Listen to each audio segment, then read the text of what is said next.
Hi guys, Dave here. It's the middle of July, but I'm already thinking about October 15th to be exact, because that's actually the first expected frost date for this area outside Chicago, Zone 5. So frost-free dates, you may have heard of them. What does that mean?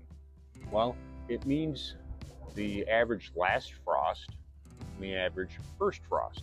Knowing your frost-free dates is useful because it can help you in the spring to know when to plant, or in the fall when you still have time to plant or when to start thinking about frost protection. So the average last frost in this area is May 15, and the average first frost is October 15. Now, today's July 21st. I've got 86 days until then, which means I can still do some planting, okay? I got crops that'll go quick. The bok choy is 50 days. The carrots are 80. Beets are 65 to 70 days. So I'm going to plant this bed out in crops that I can harvest before the first frost, okay? Now, keep in mind those dates are averages, and Mother Nature will do whatever she pleases. So keep that in mind. You may need to protect your veggies from frost with a frost blanket or some sort of cover if frost comes earlier. Let's get planting.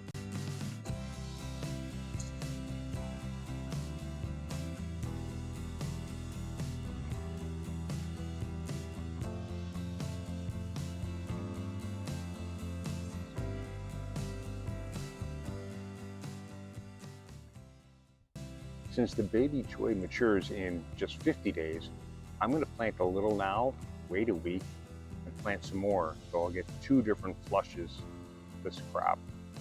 Make sense? Because I don't know about you, but I don't know if I can eat 50 of these in a day or a week.